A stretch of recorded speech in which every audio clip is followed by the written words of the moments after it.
കോഴിക്കോട്ട് നിന്ന് യാത്ര ആരംഭിച്ച് ലോകം മൊത്തം ചുറ്റി സഞ്ചരിച്ച് മലയാളികളുടെ തീരുമാനിച്ചത് തൊട്ട് അറബ് രാജ്യങ്ങളിലെല്ലാം എത്തിപ്പെട്ടിരിക്കുന്ന നമ്മുടെ ബിരിയാണിയെ കുറിച്ചാണ് ഞങ്ങളിന്ന് പറയുന്നത്. നമുക്ക് മലയാളികൾക്ക് പൊറോട്ടയും പോത്തുകറിയും പോലെ തന്നെ എല്ലാ തീൻമേശകളിലും ഇന്ന് ബിരിയാണി സർവ്വ മലയാളികളുടെ കേരളീയരുടെ ദൈനംദിന ജീവിതത്തിൽ ബിരിയാണിക്കുള്ള പ്രാധാന്യം വളരെ പ്രധാനമാണ്. പക്ഷേ നമ്മൾ എല്ലായിടത്തും ചെല്ലുന്നത് എന്താണ് കിട്ടുന്നത്? ആ ബിരിയാണി ഈ ബിരിയാണി എന്ന് പറഞ്ഞ് നമ്മൾ എല്ലായിടത്തും ചെല്ലുന്നുണ്ട്. പക്ഷെ നമുക്ക് കിട്ടുന്ന ബിരിയാണി എന്ന് പറയുന്നത് ഏതൊരു സംസ്ഥാനക്കാരുടെ അരിയാണ് നമ്മൾ കഴിക്കുന്നത്. ഒറിജിനൽ ബസ്മതി റൈസ് നമുക്ക് ഇന്ന് വരെ കിട്ടിയിട്ടില്ല. എൻ്റെ മകൾ കഴിഞ്ഞ ദിവസം ഷോപ്പിലേക്ക് പോയപ്പോൾ അവിടെ ഒരു റൈസ് എടുത്തുകൊണ്ട് വന്നു. ബ്രാൻഡഡ് ഒന്നും അല്ലെങ്കിൽ ക്യാപിറ്റൽ റൈസ് എന്ന് പറഞ്ഞ ഒരു റൈസ് ആണ് അവിടെ കൊണ്ടുവന്നത്. ഞാൻ ഒന്ന് ജസ്റ്റ് ട്രൈ ചെയ്യാവുന്ന ഇവിടെ മാത്രം റൈസ് കിട്ടടാ, ഇതാണ് സംഭവം. പക്ഷേ ഇത് വെച്ച് നോക്കിയപ്പോൾ തന്നെ എനിക്കുള്ള അനുഭവങ്ങളും നല്ല അടിപൊളി ട്രഡീഷണൽ ബസ്മതി റൈസ് ഇത് വെച്ച് നമ്മുടെ ഒരു കുക്കിംഗ് നമ്മൾ കാണിക്കുകയാണ്. നമുക്ക് നോക്കാം എങ്ങനെയുണ്ട്.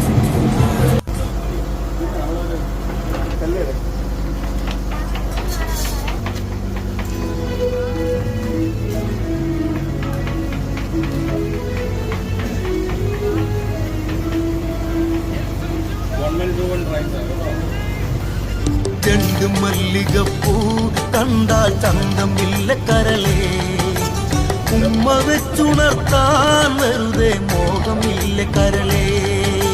ചെണ്ടു മല്ലികപ്പൂ കണ്ടാൽ ചന്തമില്ല കരളേ, ഉമ്മ വെച്ചുണർത്താൻ വെറുതെ മോഹമില്ല കരളേ.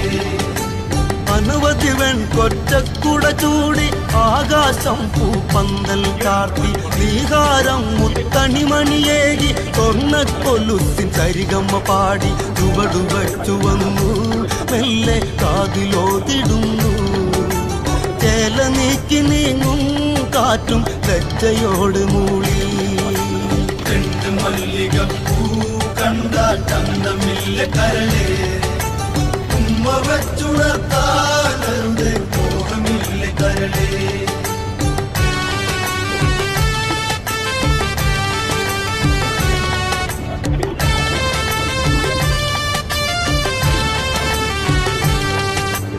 അരളിയിലൊരു കിളി കൊഞ്ചിപ്പാടി അന്നേരം ഒരു സുന്ദരിയാടി. അരവാരം തകതാളം തല്ലി അരമണിക്കിങ്ങിനി കിളി പാകി. ഇവകളെന്തു ഭംഗി, ഇവളിലെ കവിളിനെന്തു കാന്തി. അതരമം ത്രിമധുരം നുകരാൻ പാചമേകുഭവതി. രണ്ട് മല്ലികപ്പൂ കണ്ടാൽ ചന്തമില്ല കരളേ, ഉമ്മ വെച്ചുണർത്താനരുടെ മോഹമില്ല കരളേ.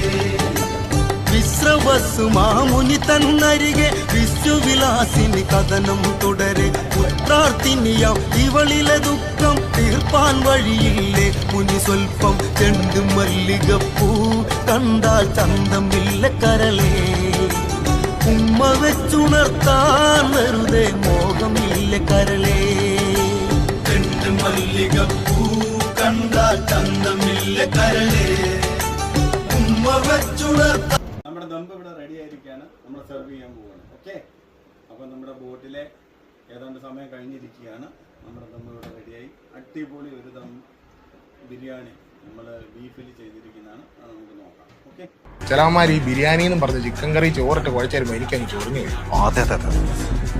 അതുപോലെ മറ്റേ ബിരിയാണിയിൽ പൈനാപ്പിളും വെച്ചുണ്ടാക്കുന്നവന്മാർ, ആവശ്യത്തിനധികം ഏലക്ക ബിരിയാണിയിലിട്ട് ബിരിയാണി നശിപ്പിക്കുന്നവന്മാർ, വെജിറ്റബിൾ ബിരിയാണി വിൽക്കുന്നവന്മാർ, കോൾഡ് ബ്ലഡഡ് കില്ലേഴ്സ്. ഇന്ന് ഞാനൊരു സത്യം മനസ്സിലാക്കി.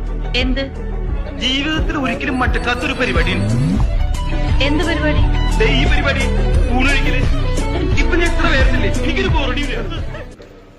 എല്ലാവർക്കും എല്ലാം ബിസിനസ് അല്ല കേട്ടോ. അപ്പോ ഇനി എന്താ പരിപാടി? ഓ, അങ്ങനെയൊന്നുമില്ല സാർ. 10 100 വരെ വെട്ടിക്കൂട്ടുന്ന അങ്ങനെ വലിയൊരു തല്ലുകാരൊന്നും അല്ല ജോസ്. ഞാൻ ചിലപ്പോൾ ഇവിടുന്ന് പുറത്തു പോയില്ലെന്നും അല്ലേക്കും. പക്ഷേ ഞാനിവിടെ വീഴുവാണേ എൻ്റെ കൂടെ ഒരു 10 15 പേരെങ്കിലും കാണും. അതിലൊരാൾ